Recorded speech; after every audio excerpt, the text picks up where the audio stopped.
Hola, nosotros somos estudiantes de la Fundación Universitaria Uniclaretiana, en la Facultad de Humanidades y Ciencias Religiosas, Programa del Trabajo Social, tercer semestre.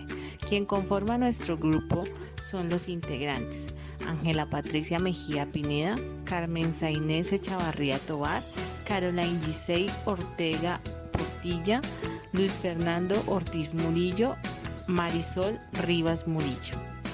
El día de hoy venimos a hablarles sobre las diversidades y teorías de la decolonialidad. Para empezar, hablamos sobre la teoría decolonial.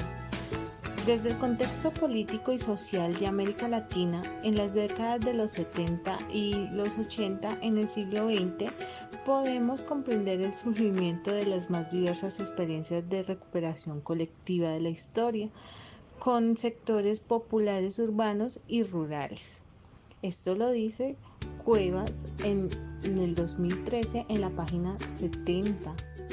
Para entender más sobre este tema, damos respuesta a qué es la colonización, qué es el colonialismo y la descolonización.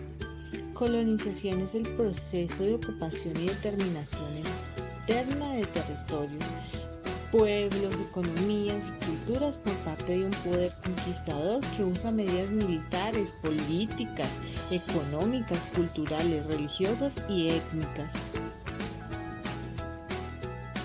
El colonialismo se refiere a la ideología concominante que justifica hasta la legítima orden asimétrico y ergonómico establecido por el poder colonial.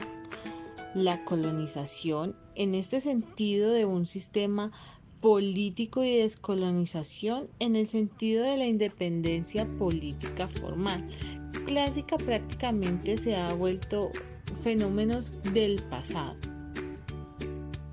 En sí, ¿qué es la decolonización? La pedagogía entretejida con el ser y el hacerse humano encuentra su fundamento en la humanización y la descolonización.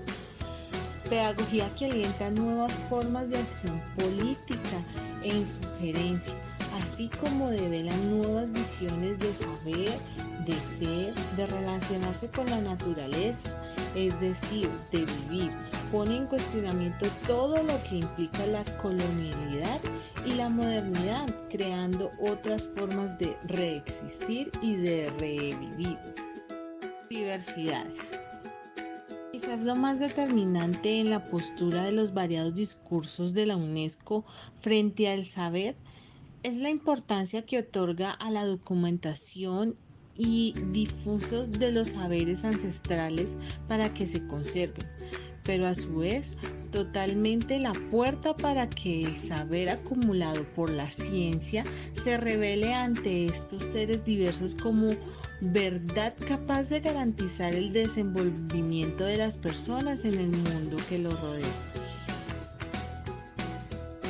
La ciencia de la cual se habla es su versión moderna, aquella que sustituye la inteligencia de los principios por la investigación basada en la observación y la experiencia de sectores determinados de la realidad.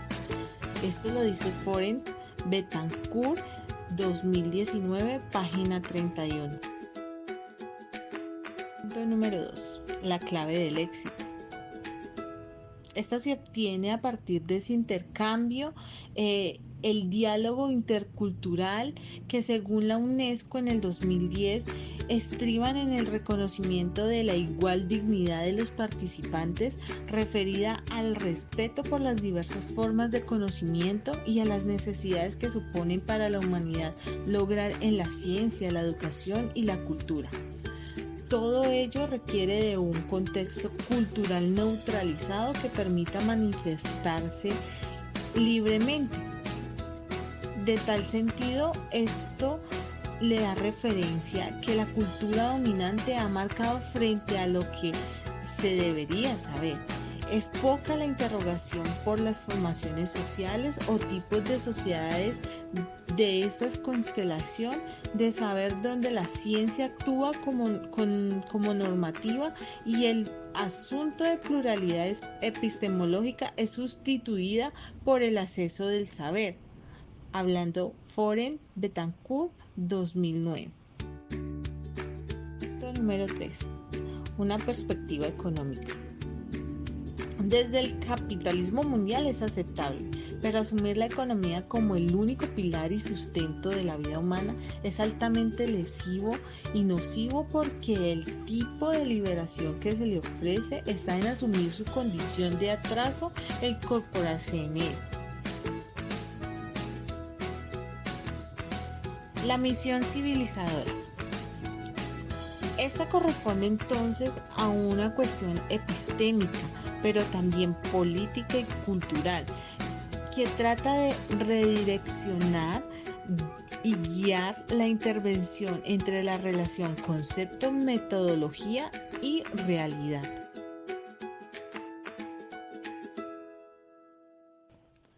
Teniendo definido esto, entramos a contestar una serie de interrogantes como es: ¿cuál es la propuesta de la sociedad que tiene la autora a partir de los estudios interculturales y coloniales? La propuesta de la sociedad con la que quiere arrancar esta autora es un concepto de sociedad donde se respeten las autonomías de las colonias, donde se respeta la autonomía cultural, vivencial, experimental y sobre todo esa ancestralidad a los cuales podemos llamar costumbres de una comunidad que sea determinada. Transformación y esos cambios no pueden llegar a arrancar de manera arbitraria o bruscamente el modo y la experiencia de vivir sobre esta misma comunidad.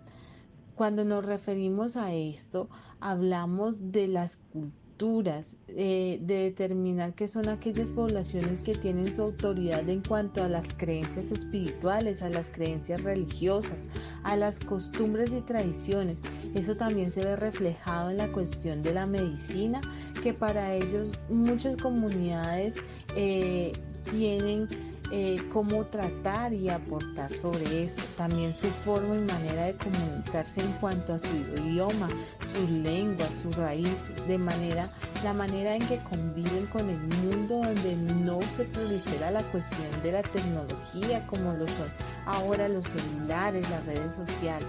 La propuesta de sociedad que tiene esta autora es donde se respeten las tradiciones de las colonias o de las comunidades de una u otra comunidad de manera específica. Podemos observar lo que es el multiculturalismo, que es el efecto de luchas emprendidas por movimientos sociales y ancestrales en pro de su reconocimiento y reivindicación de sus derechos. Estrategias neoliberales que buscan cobijar la diversidad cultural bajo los cálculos globales del poder, el capitalismo y el propio mercado. ¿Debería ser la intervención profesional de esta perspectiva?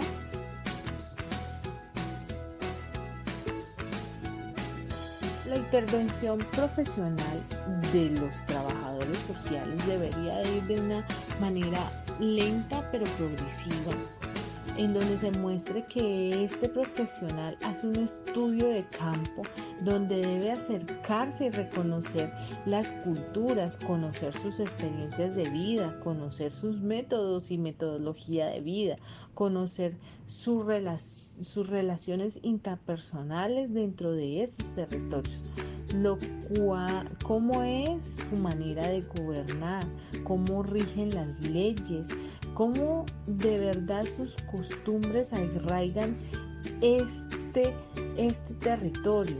Entonces pensamos que desde lo profesional el trabajador social debe empaparse en una realidad, en esa realidad de las comunidades, lo que nosotros podemos llamar inculturalizarse.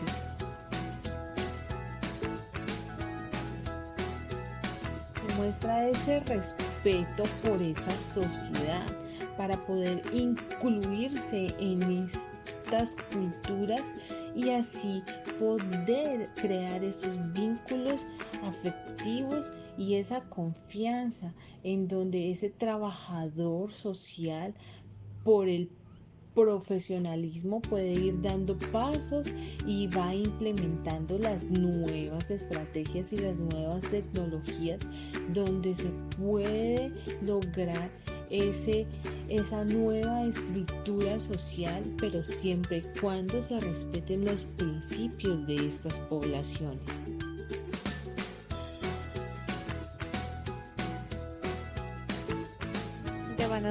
Agradecemos su atención para nuestra investigación. Muchísimas gracias.